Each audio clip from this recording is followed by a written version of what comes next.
So when it comes to Rockstar games, there are two words that are often associated with them: groundbreaking and controversy. Ever since Grand Theft Auto 3 released way back in 2001, it seems they've gotten into countless controversies based on the games they have made. Some can be kind of understandable, like the violence in GTA can be a bit too much sometimes, but some of their other controversies can just be weird and not make any sense. Like that one time Rockstar got into a heap of trouble for having a cut sex minigame in San Andreas, even though the minigame was cut and wasn't available in the game. Yeah, that was weird. Or when people got angry at the game Bully because apparently it promoted bullying, but if they actually played the game, they would know that the main plot of Bully was to defend nerdy kids and stand up to bullying. I mean, I should know because I kinda made a massive video saying how I love the game so much.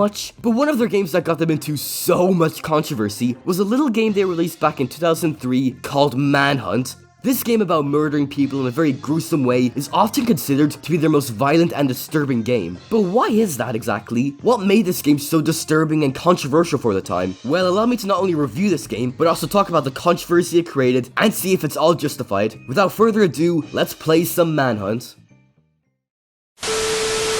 Hey, real life Zach here. Now, before I talk about this game in more detail, I just want to say that I'll be going over some pretty dark and gory stuff. I'll try my best not to show the stuff, but I will be talking about it and describing it. So if you're really sensitive to blood and horror stuff, then this video is probably not for you, to be honest. If you're still here, you sick fucks. Let's continue with the video, shall we?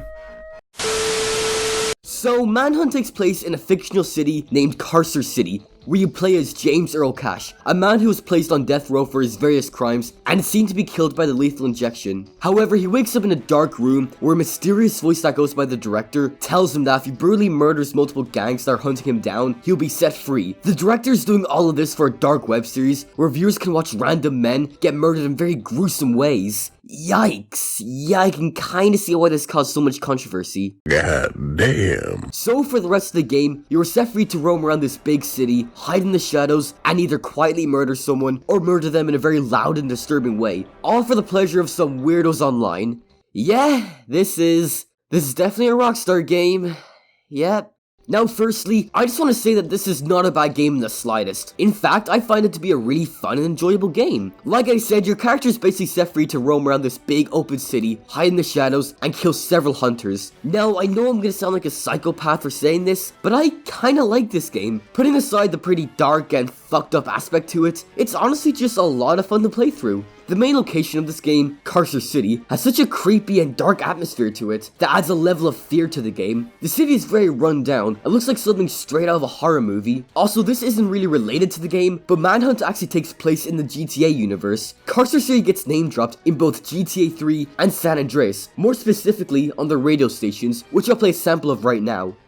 So I'm sitting here reading the Liberty Tree, and it says, in nearby Carcer City, a good day for law and order as Police Chief Gary Shaver was cleared of corruption charges in a controversial decision by the courts. Let's hope those missing witnesses turn up safe and sound.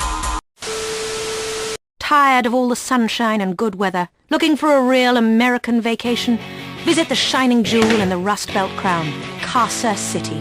It's a real man's vacation. The pride of a nation is in Carcer City. It's steel, ice, and poverty. And in GTA 5, one of the main protagonists, Michael DeSanta, did his first bank robbery in Carcer City. Mikey, bro, what was your first bank score?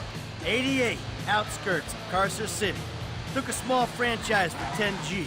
It sort of makes sense that Manhunt and GTA are in the same universe, since both games were developed by Rockstar North. Again, this isn't really related to the game, but it is pretty cool how Manhunt is connected to the GTA series. Anyway, back to the game. The entire atmosphere of this game in general is just amazing. Walking down the streets or the interior of buildings gives off such a scary vibe that really makes my skin crawl. Every part of this city is extremely detailed, and it doesn't feel like they copy and pasted several other locations together. The city has its own character to it, helping players get immersed in this creepy location. Another aspect that really helps set the mood for this game is the music and sounds. The music is very eerie, and it can be really intense when the music gets more and more loud. It sort of reminds me of Dead by Daylight, but better. Don't come at me, bro. We also get a variety of weapons throughout the game, and they improve as we progress forward. We start off with something simple like a plastic bag to suffocate people, then we gradually get more and more dangerous weapons, like an axe, hammer, and crowbar. We can even gather more advanced weapons, like a nail gun, assault rifle, a shotgun, and even a sniper rifle. I won't lie, some of the murders that they show on screen can be a bit too much for my taste, and by a bit too much I mean very gruesome. Thank God these graphics are really outdated, so we don't have to see all this gory stuff in detail. Oh yeah, the graphics in the game. The graphics for 2003 are actually not that bad. Sure, by today's standards, they aren't that impressive, but I really do admire the atmosphere and design for this game. They purposely made this game look as dark and ugly as they could, to really bring the location to life. The entire map sort of gives me a Liberty City GTA 3 vibe, with how dark and gloomy it is. I, for one, sure can't wait for Manhunt, the definitive edition, to come out, where they clean up the entire map and it looks super shiny. That sure won't ruin the entire look of the game, would it?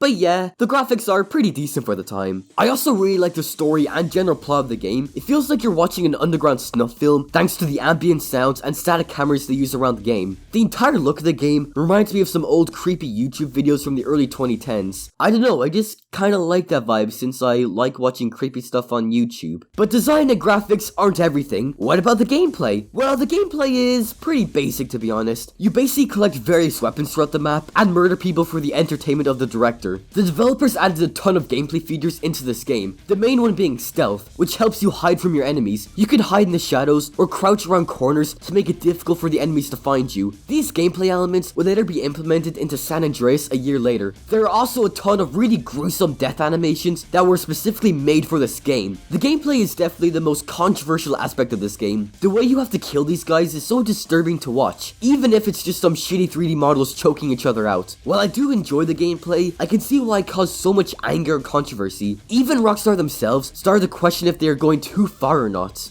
And I mean, Manhunt was, you know, it was like, okay, is this a bit much? It's a little intense. But with all that said, let's talk about the controversy that this game garnered.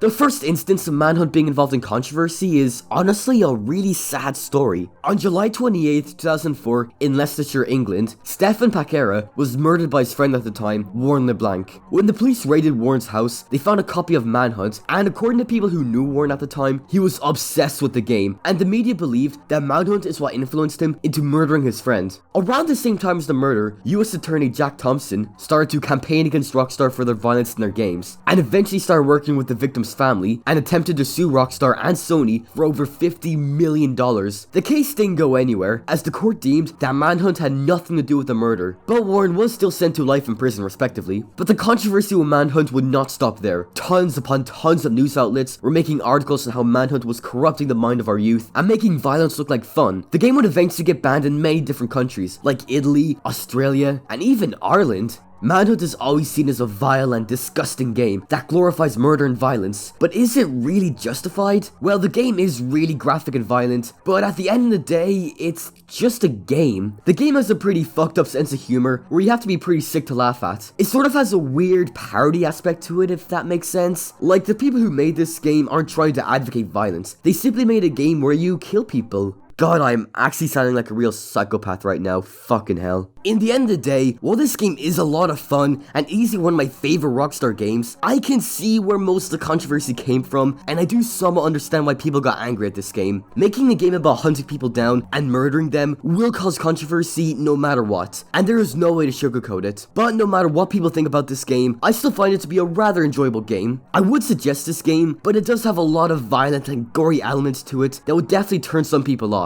So play the game at your own risk. I don't know, I ain't promoting violence on this channel. Anyway, this has been all for me today. I'm gonna go wash my eyes out because this game was pretty goddamn gory. I'll see you in the next one, folks. Goodbye.